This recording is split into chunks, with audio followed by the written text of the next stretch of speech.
It all started on a Sunday before the 4th of July. I was chasing a legend, a family legend, in fact. I live in a small town called Johnsonville in West Texas. My great-grandfather founded it, and legend has it that the money he used to do it came from his farm here. Don't believe me? Well, that water tower on our property clearly reads Johnsonville, and my name is Garrett Johnson. You do the math. The stories were pretty crazy, though. They say my great-grandfather was able to grow exotic things like bananas and coconuts in the rough Texas soil. And not only that, he had cantaloupes the size of beach balls, carrots as long as your arm, and if you believe the craziest parts, fly traps that could eat your dog if it made the mistake of coming too close. They also say that great-grandpa made a deal with the devil to get these things. But I guess if you got giant and man-eating vegetables and fruits, then adding the devil just seems a natural way to round things out. Everybody knows the old stories, it being a small town and all, and growing up with that sort of thing had about the effect that you'd expect. Now, I didn't think that Grandpa made a deal with the devil, of course. Being his great-grandson meant that I had access to parts of the story that no one else got to see, like his diary. It's mostly agricultural tallies, and yes, he apparently grew bananas somehow, along with recipes for fertilizers that he'd concocted, and even a nasty solution you could use to salt the earth so that nothing will grow. Like kind of how they talk about in the Bible. Great-grandpa called it Addo 13. Addo being the name of the Lot's wife according to the Jewish version of the story. She's the one that turned back to look at Sodom and got turned into a pillar of salt for her troubles. Great-grandpa had a sense of humor, you could say, and he'd circled the name so that nobody could miss his little joke. He also had a mean streak, though, and I imagine that little recipe wasn't so funny for a lot of the other farmers. The last entry in his diary was the most interest to me, but it was very cryptic. It just mentioned that he'd found something called the seed, and it stops right there. The last pages looked like they were cut out. Anyway, it was because of these stories that I geared my education towards agricultural chemistry, the art of making things grow, essentially. These days, my father wasn't around, sharing a spot in the same cemetery where his father and my great-grandpa were buried. I was the eldest Johnson of a 3-person clan. It was just me, my wife, and my son Joseph, living in a beautiful southern colonial with a 2nd-story balcony where our little family ate meals when the weather was right. In the Sunday, when everything started, I was outside of the house playing with some of the GPS features for 2 agricultural drones that I'd acquired. Now, I don't know if you've ever used them, but it requires a pilot license, and if you're serious about farming, then they can't really be beat. You could get mapping of huge acreage areas to see where your crops are healthy or dying, and if you paid the big bucks, then you can carry all kinds of things to dump, spray, or otherwise distribute. I like to use them to spray my latest test compounds, and the GPS link meant I could predefine custom routes for my drones, targeting precise rows and sections of crops with laser accuracy. Now, I hadn't been having a lot of luck with great-grandpa's land, and was setting up a new route for my drones to try out my latest fertilizer experiments when my son came outside and joined me for a moment. He was tall, thin, and long-haired, dressed in his usual combination of blue jeans and a t-shirt that looked like a horror movie advertisement, which he says is for a band named Rockgore, which should tell you that intelligence does not guarantee good taste in music.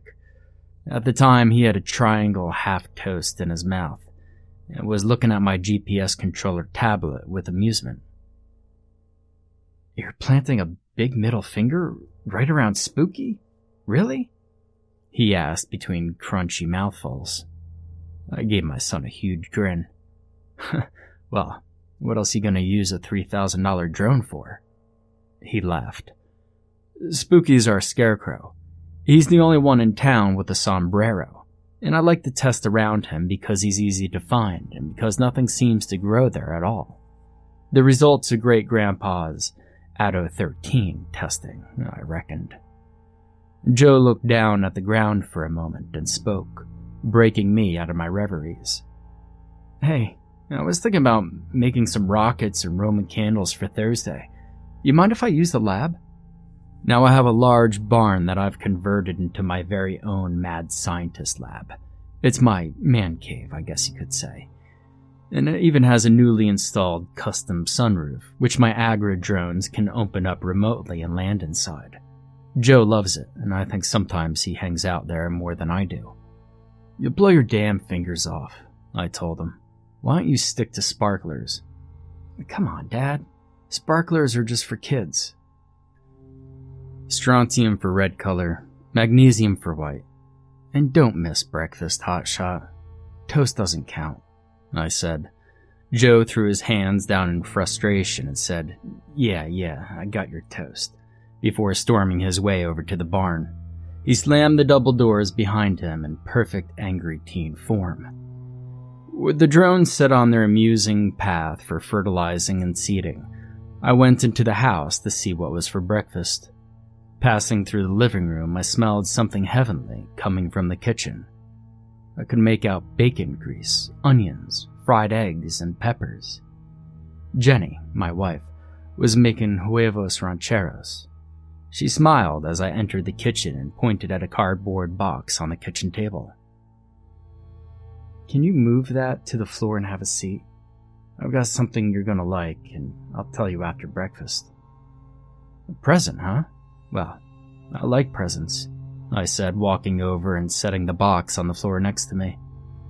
Jenny brought over my plate first, loaded up with the eggs and beans and Jenny's culinary love, and then brought over a plate for herself and Joseph. Never one to miss a meal, Joe showed up just as his plate hit the table. Jenny sat down and lit up a joint. Now, I know what you're thinking, but although my Jenny looks just as slim and trim as she did the first day we met, her only respectful nod to age being a little salt and pepper on her now short head of hair, she'd been fighting cancer for the last 3 years.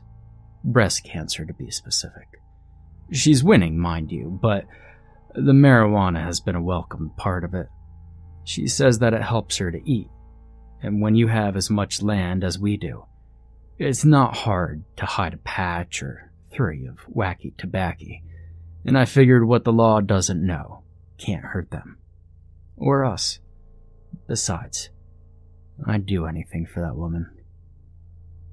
Joseph had already started on his breakfast, shoveling beans and eggs into his mouth like it was a contest, and Jenny told me to go ahead and start on mine, before it gets cold, promising to catch up. After we'd eaten, she smiled at me and said, I found some pages from your grandpa's diary. God, I wish she'd never found them. Those 3 sheets of paper were the end of everything. I just didn't know it yet. In 2 of them, he described how he found this seed and how it made everything grow. Hell, I thought those tallies were some kind of joke, but he really grew bananas in Texas. Bananas. The 3rd sheet was a map with a crudely drawn well on it. Looks like you boys are going on a treasure hunt, Jenny said, grinning. I'll pack you both some lunches and you 2 figure out what kind of gear you'll need so you could check it out while it's still daylight. Joseph and I looked at each other. I'll never forget the feeling. For a moment, we were like 2 kids about to dig up a pirate treasure. We loaded up a pack with some rope, 2 flashlights, and the 2 brown bag lunches that Jenny had packed for us, and after consulting an aerial map of our property, we were able to use the map. After a bit of walking and clowning around, Joe spotted the well we were looking for.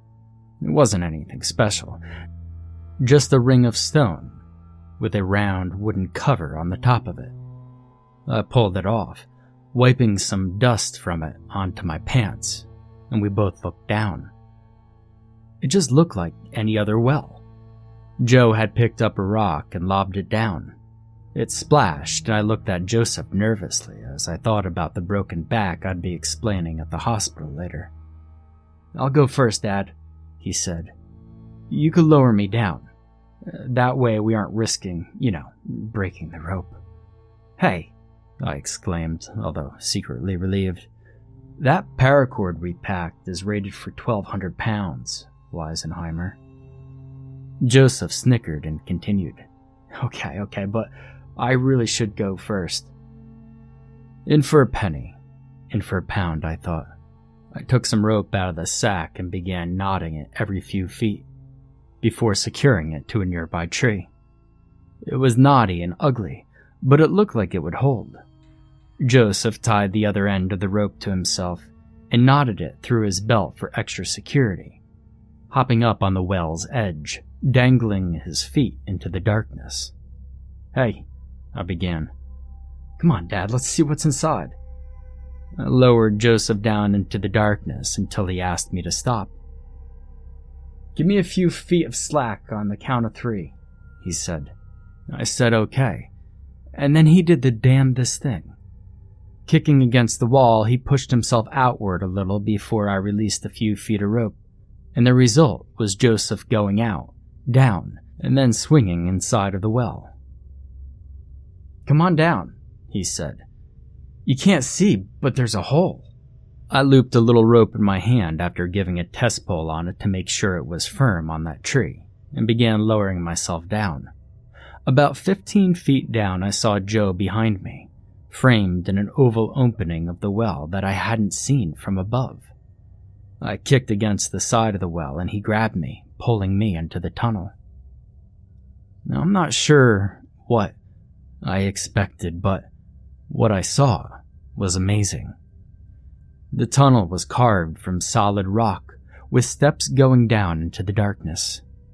Joe, not bothering to get one of the flashlights, was lighting our way with a mobile phone, and after descending what felt like many minutes, we came to a large, open cavern. Inside it was a Mayan step pyramid, but oddly enough, there was a rectangular entrance at the base, and instead of a central set of stairs to the top, there appeared to be inverted steps that went down inside of it. Even stranger, there was light coming from inside of it. "Your turn to go first," said Joe, and this time, he was the one looking nervous. It's hard to be a coward in front of your son, so I walked down the steps into a large central chamber inside the pyramid. It was odd. The pyramid shape was the same inside, only inverted, creating a diamond shape in the interior that looked like it had been made with a giant Lego building block. The central portion of the pyramid was filled with black liquid, surrounding a central island, connected to the stairs by a thin stone bridge. On the central island, there was a knotted arrangement of live trees, leaves and all, forest crooked and growing together into what looked like nothing more than a large living throne. Some sort of phosphorescent moss was growing all over the ceiling, glowing brightly enough that the flashlights we brought were pointless. Carved towards the top of the throne was the stark face of a man with a handlebar mustache. He was smiling. There was a quick flash of light and I jumped. "Sorry, Dad," Joseph said. He had taken a picture.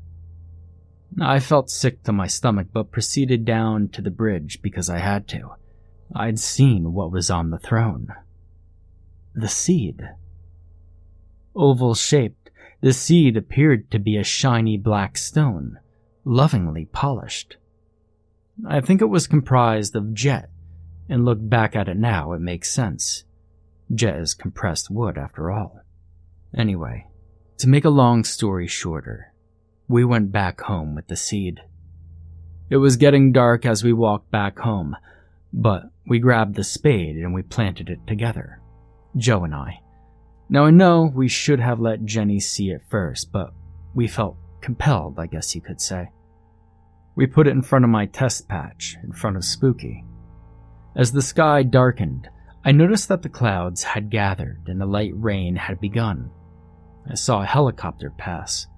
The police like to fly over farms most nights to see if anyone was growing anything that they shouldn't, but despite what the TV tells you, small patches of marijuana are pretty hard to see, especially grown with a few rows of short corn. It looked like the weather was driving them back to base, and the rain was officially picking up, upgraded from light drizzle to full-on cats and dogs. "Hey, Joe, we better get inside." We raced each other back to the house, and we told Jenny our story over dinner. Meatloaf and mashed potatoes, which was my favorite.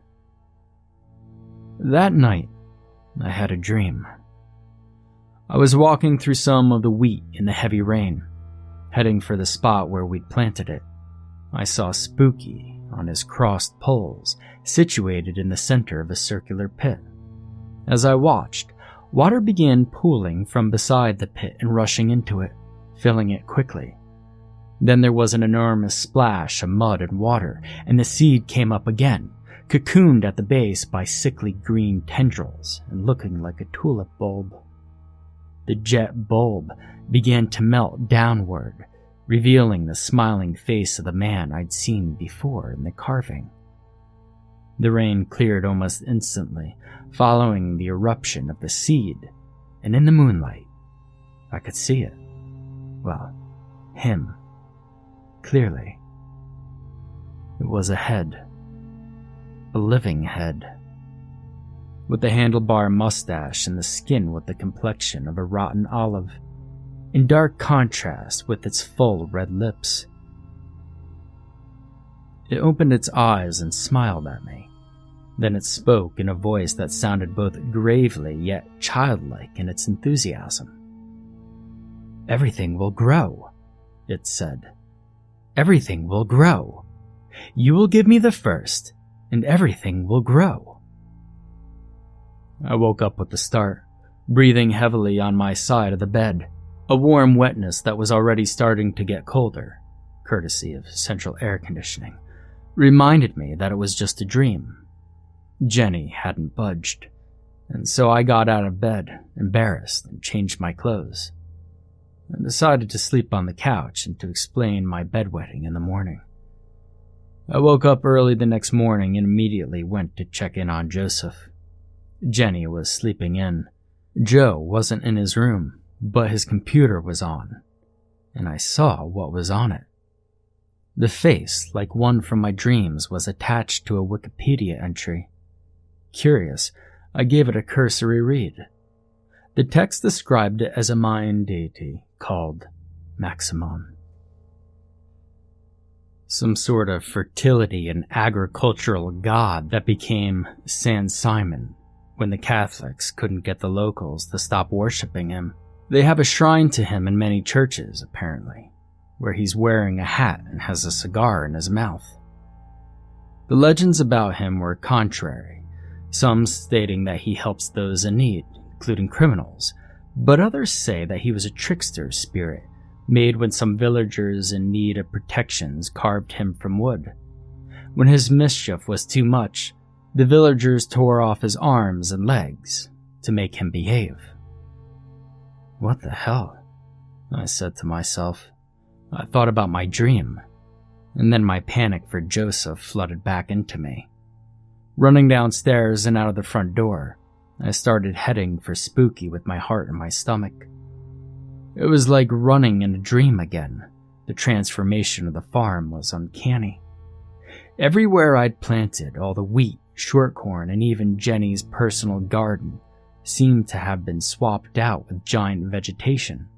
Tomatoes the size of basketballs were attached to a vine, thick as my wrist, which circled a nearby tree.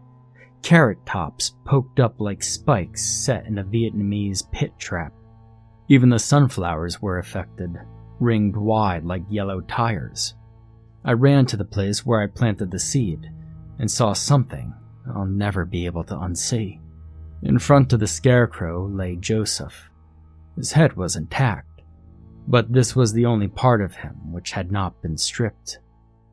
A mix of torn flesh and ripe organs were splayed on either side of him, and the seed, this living head, was perched on top of Joseph's ribcage. It supported itself with gelatinous legs made of the black liquid which had surrounded it from inside the temple. It had the effect like the head was trying to float upwards but was being restricted by tar. It was wearing the scarecrow's sombrero and doing something to Joseph's bones. Joseph's ribcage and one of his arms now appeared to be made of jet, like the seed in its primal form. And as I watched in horror, it retched and spit forth more of the black liquid, coating the remaining arm. And it looked up at me and grinned. A black tendril shot up from its base to the scarecrow's post, and it began dragging the ribcage and the arms upward. They tinkled like chimes as they bounced up the pole. The scarecrow had been knocked off of the cross post, but as the head bounced to the top, it spit more of the black substance into the spine and secured the bones firmly to the post. The seed looked at me, and the gelatinous portion of it began slithering down, entwining the bones of the arms, then the hands, and the fingers, forming a molted green musculature. It raised my son's arms wide on the post, as if mocking the crucifixion, and it spoke to me. "You did not give me your first, so I took it. I took it, and I have punished you as well." His big lips formed a pout, and then broke into a wide smile. "I forgive you now. See? Everything grows." Without another word, it slithered down the post again and began working on the remaining bones. "It's fashioning a body from my son," I thought dully. What happens when it can walk? Paralyzed by shock, I heard his words again in my mind. "I have punished you as well." Jenny. Oh my God. It ignored me as I stumbled away, regaining some of my composure in my panic as I broke into a run straight for home. But I found my wife dead on the living room couch with an unfinished coffee in front of her, and her face frozen in a rictus of fear. The left side of her shirt was grotesquely swollen. I lifted it, and I wished to God I hadn't lifted it, but I did, and I saw what had happened. Everything had grown, including my wife's cancer. The doctor had gotten rid of most of it, but apparently what little was still there was enough to be susceptible to this perversion of life energy produced by the seed. Her chest was a heavy mass of red and yellow bubbles, dripping pus. My heart was still beating fast from the running, and all of it was suddenly too much. My chest felt like it was being assaulted with slivers and shards of glass, and I suddenly couldn't breathe. The heart attack didn't kill me, but I dreamt. Maximon sat on the throne similar to what I had seen in the temple, entwined in vines and leaves at the apex of the living cross that once was Spooky the Scarecrow's roost. My son's bones were now becoming clothed in black and green flesh that glistened like ebony and slime, though only the arms and half of his torso were currently sheathed in the stuff, leaving half of an exposed ribcage. Joe's ribcage. Whatever he was made of takes a long time to grow, it seems. Men from the neighboring farms were surrounding him, offering the first of their crops. Some had even brought infants, screaming and crying. Maximon was smiling with a cigar clamped between his teeth and a bottle of rum in his right hand. He took the cigar out of his mouth and drained the bottle in a mighty pull, his bulging eyes looking down as the liquor ran out from the cavity at the base of his ribs. He cackled at the sight like it was the funniest thing he had ever seen. And finally, stopping with his hands holding his sides to shout hoarsely to the farmers, "Everything will grow. They fell to their knees in supplication. As I watched in horror, the men rose up and took splashing steps into the black pool that surrounded the creature, carrying their offerings with them to an enormous bulb plant at Maximum's side. It opened up like a Venus flytrap, filled with teeth like darning needles, and worse. In the center of the black mouth was my son's face, shaking and crying. As the plant began to chomp down the offerings, my son started screaming, and I think I would have lost my mind right then and there if I hadn't heard Jenny's voice at my side. "You've got to stop him, Garrett. He can't come back by himself. If you stop him, he'll have to go back until some other fool plants him again," she said. I looked to my side and saw her. She looked young and healthy and uncorrupted again. With tears in my eyes, I blubbered, "I'm so sorry, Jenny. I'm so sorry," and she silenced me by placing her hand on my arm. It was cold, though her smile was sad and warm, and as she spoke to me, she began slowly fading. "It can't hurt me anymore, but it's hurting Joseph, and it's calling those men. This will happen if you don't stop it, Garrett. Stop it.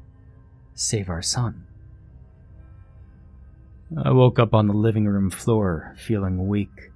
My chest hurt like the time in my teens when I tried to cure a bad case of pneumonia with nothing but ibuprofen, until Jenny threatened to kick my ass if I didn't go to the hospital.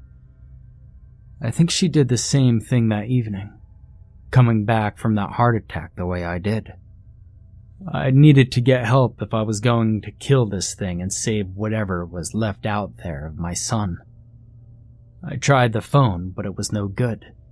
And I guess with all the new and crazy vegetation spreading everything, the landlines must have been toasted. I didn't own a cell phone either. Jenny and I were old school and didn't truck with such things, and Joseph's phone would be impossible to get with that thing there.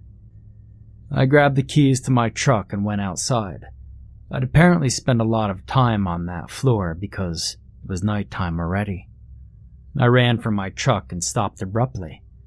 It was coated in vines, and around a dozen watermelon-sized bulbs were protruding in various places all over the truck.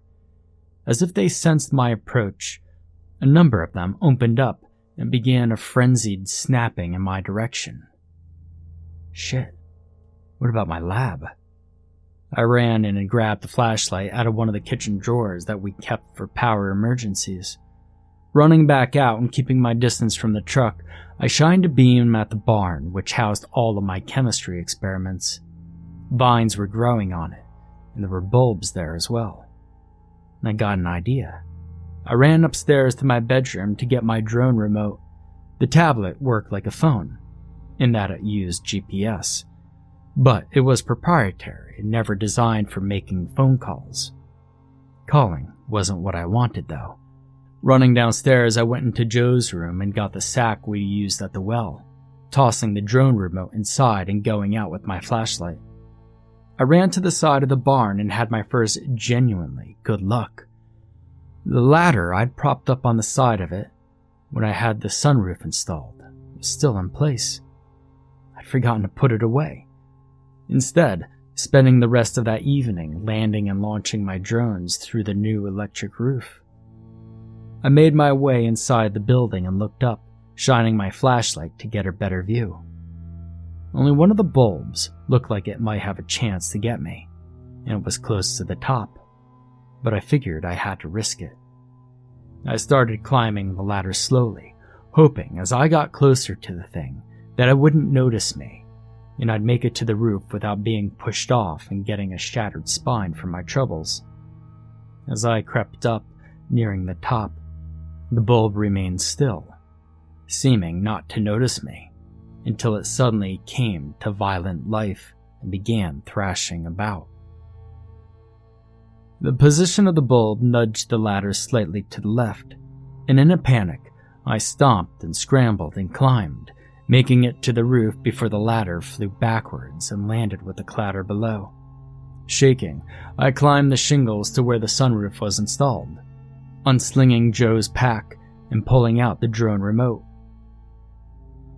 I turned on the tablet and selected the icon for Drone 1. Below, in my lab, the machine responded, waking up from its sleep mode, and I selected the icon for manually opening the sunroof doors. The plexiglass panes slid immediately away from the center with a pneumatic hiss.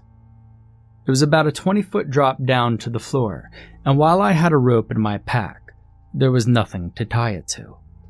Dangling my feet through the hole in the roof, I grimaced and pushed with my hands, hoping for the best. As I landed, my left leg hit first and I collapsed, shouting in a world of pain. I rubbed at my ankle, trying to feel if any bones were broken, and couldn't really tell one way or the other. I rose slowly, pushing myself to my feet, and while it hurt like hell, it appeared I'd gotten lucky again. I could at least limp on it. I had an idea how I could get some help to arrive and how to put them exactly where they needed to be, but no idea if it would be enough. I had to try, so I fetched Drone 1 and attached a module that I purchased to distribute seed. It was high capacity, but this baby had 8 propellers. It could do some heavy lifting. I loaded it up with seeds from marijuana strains I'd been working on for Jenny's cancer. I sent Drone 1 out to scatter those seeds in the middle finger pattern Joseph had caught me configuring. It had a certain justice to it, I think. With any luck, the mojo that freak was using on all the plants would do its thing, and maybe one of the helicopters would notice. The DEA and local police would be all over this place in a couple of days. Maybe sooner if they figured I was preparing to get it sold during the fireworks show. Looking back, I regret that decision, but hindsight is always 20/20, right? After Drone 1 came back, I closed up the sunroof and started working on my backup plan. I had everything I needed, theoretically. I saw Great-Grandpa's recipe book, and also spied the pile of sparklers that Joseph had made for that 4th of July. An idea came to my mind. I began gathering every piece of steel wool that I had in the workshop and piling it up on a heat-resistant platform in my lab. I liberally doused it with some alcohol and began looking for the spot where I kept my batteries. I was going to need a lot of rust and a few other things for this to work. And just then, I heard a helicopter flying overhead, and with any luck, they'd just gotten the biggest middle finger in Johnsonville. And I knew I had a chance now. The next day was a massacre. 15 men died. 3 local cops and 12 DEA agents. I don't know what I'd expected them to accomplish with pistols. The DEA led the vanguard in an armored vehicle, bursting through the vine-covered gate into chaos. I watched it briefly on my tablet as the footage broadcast from Drone 1, only calling it back for my backup plan once it was obvious that I'd doomed the poor bastards. I loaded up Drone 1 and 2 with their payloads and sent them out.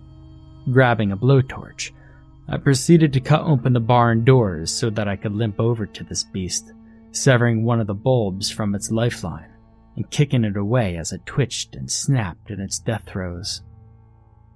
If that thing in my test patch killed me, then fine. I didn't want to live anymore anyways. But if my plan worked... Staggering outside, I started limping, with a lit blowtorch in my hand and my drone tablet in my left. I was heading towards the scarecrow and a soon-to-be very angry Mayan god. Looking up, I saw my drones going to where I'd sent them. Drone 1 was already sprinkling its liquid payload on test patch, and Drone 2 was heading off for the Johnsonville water tower as I'd planned. Getting to Maximon proved to be easier than I thought. The bulbs in my path snapped a bit, but closed themselves tightly with a metallic shriek when burned, long enough for me to limp past as fast as I could.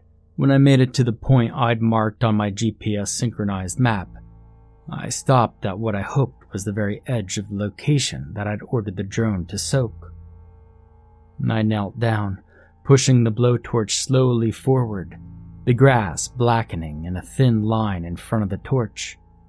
Maximon saw me and cocked his head suspiciously. Then a scowl of pure rage crossed his features. Beside him, the plant which housed my son's head opened its maw and began snapping its jaws, with Joseph crying and screaming, "Daddy," over and over inside of it, just like it was in my dream. Although Maximon's musculature was incomplete, he was apparently still very much mobile, and he began climbing down quickly from his cross, landing in the black pond with a heavy splash, which was then answered with an enormous whoosh as my flame found the gasoline at last, and a vast middle finger of corn and marijuana was suddenly ablaze, quickly incinerating the vegetation, trapping Joseph's head, and giving Maximon the biggest fuck you of his life. With a shriek, the flaming creature leapt backwards, first into the pool's depths, then springing out of them onto the only high ground now available, his flaming, dying cross. His hat was still attached in burned tatters as he seemed to be collecting himself into a deep focus, looking down coldly and assessing the mess before him. He gestured at the pool and the black waters rose, spiking and undulating until all the remaining gasoline had been pushed to the sides. His fishy lips spread wide enough to almost swallow his ears, and he pointed a single, shaking finger at me. Two glistening black ropes shot forward from the pool, yanking my drone tablet away from me, crushing it, and pulling the now empty blowtorch inside the pool's inky mass. The fire was no longer a threat, but in the distance, there was a groan as drone number 2's payload did what I'd hoped it would do. All that rust that I gathered, I mixed 50-50 with powdered aluminum and ignited with the magnesium from Joseph's homemade sparklers.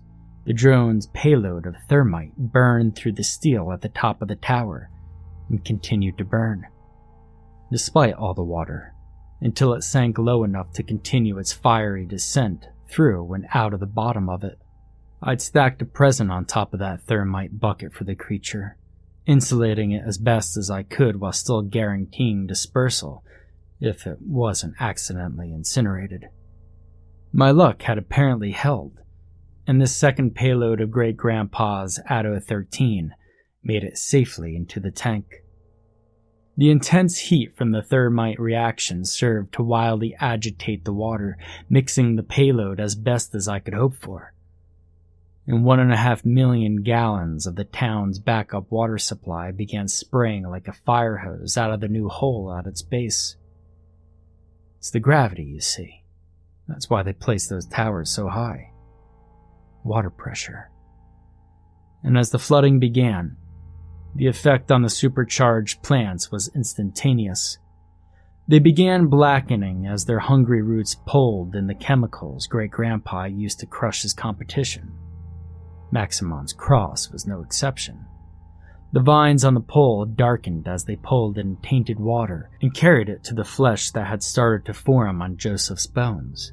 It turned gray and started flaking apart as I watched. The seed looked up at me with hatred as its head blackened once more to jet, and it formed gelatinous legs, like living ink, that stretched it up and away in impossible strides over the flooded grounds. Visible steam hissed with each inky step as it fled away. It was going back home. And that's how the police found me, surrounded by dead cops on flooded land in front of my son's curiously mineralized bones, which appeared to be hung in effigy on a makeshift cross with his blackened, meaty skull nearby. I also had a grotesquely bloated and very dead wife at home. I didn't stand a chance, really. They still have the death penalty in Texas, and although there were a number of unanswered questions, they did have a ton of bodies, a blown-up water tower, and a half-crazy chemist to blame it on. The news loves it. The story is worldwide, and it will probably be told every Halloween for the rest of time, I imagine. If you're reading this then, well, I figure that they've already given me my cocktail execution, and I've officially left the land of the living. I just hope that one of you believes me, and can do what I didn't have the chance to do. Find it. Fill it with rocks and cement. Better yet, explosives. Whatever you do, please destroy that well. You don't want to plant the seed that's waiting for you inside of it.